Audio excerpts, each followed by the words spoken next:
Alright guys, welcome back to this old farm shop.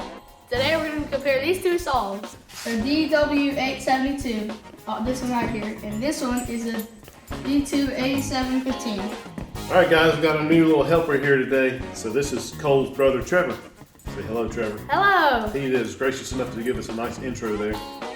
Alright, so we're going to compare these two saws here. Trevor's going to operate them for us. So this is the abrasive saw. This is what you think of when you say chop saw in the metal cutting world. Well, this saw is much more expensive. It spins a lot slower, but it actually has a tungsten carbide blade. We're going to give them a try here and see which one we like better. Trevor's going to operate them here. Let's get him all geared up.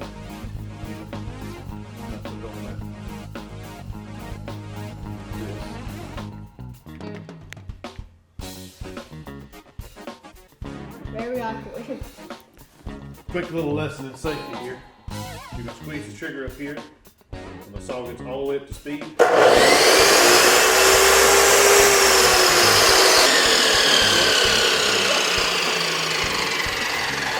Down so low. All right, do it. Get it up to speed. Squeeze the trigger.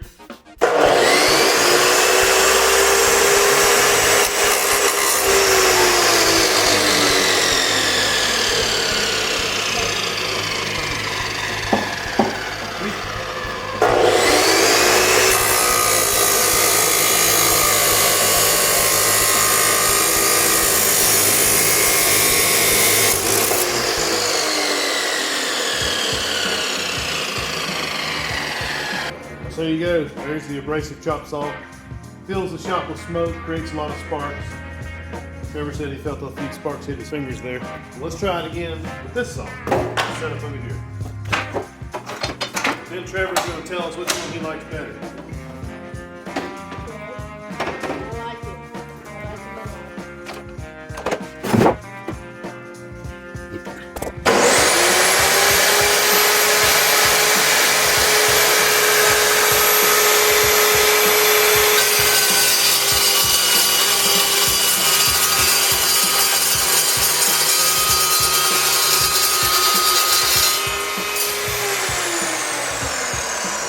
All right, Trevor, tell us what you think about those two saws. I like them, but only one can be better.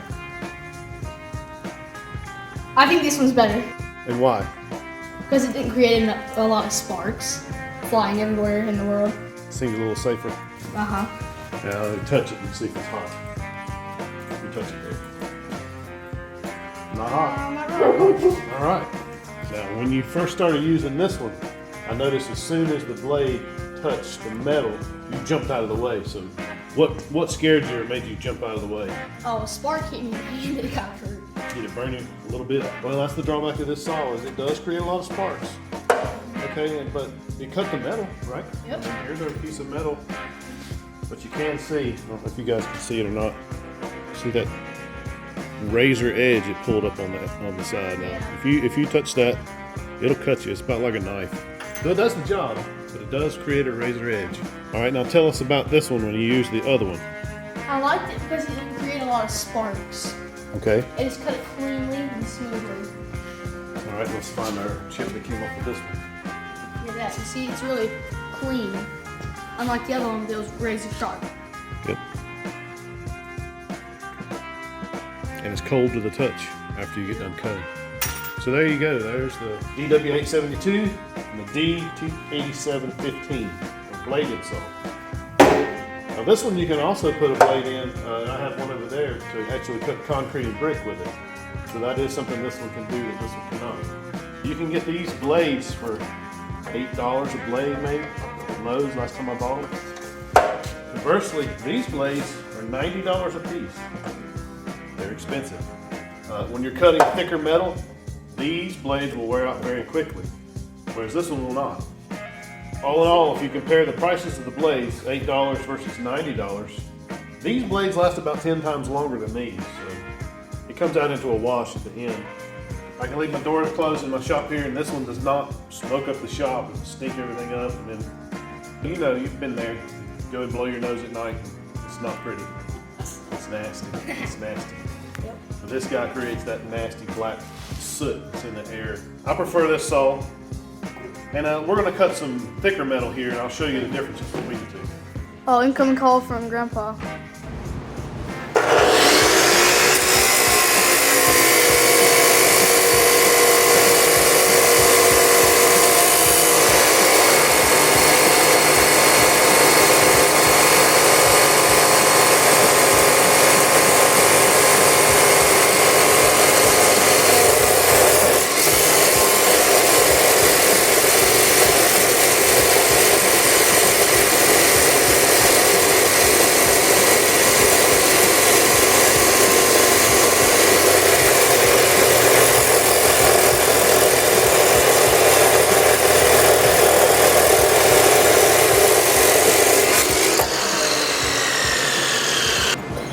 Yeah, it stinks the place up.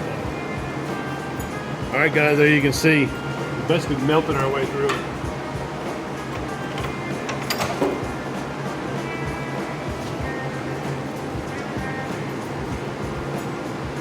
You can see we even turned the metal blue.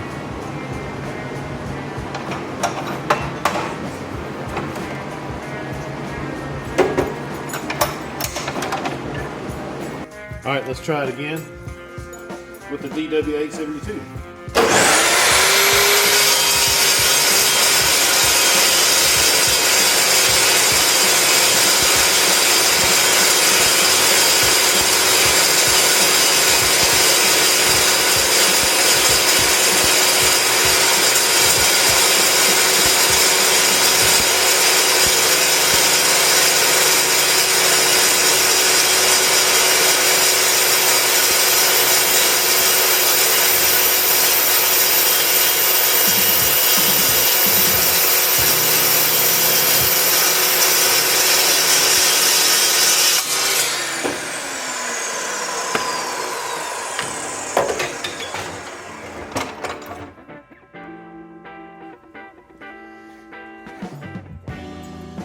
That's a little better looking, isn't it? Now, which one would you rather use to cut thick metal with?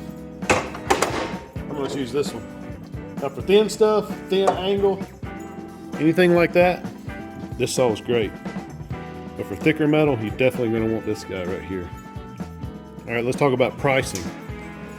This saw versus this one. This one's going to cost you about twice as much. I paid $329 for this saw, and I want to say $149 for this one, but that was 10 plus years ago. I don't know what they're going for now, but I'm sure the price gap is about the same.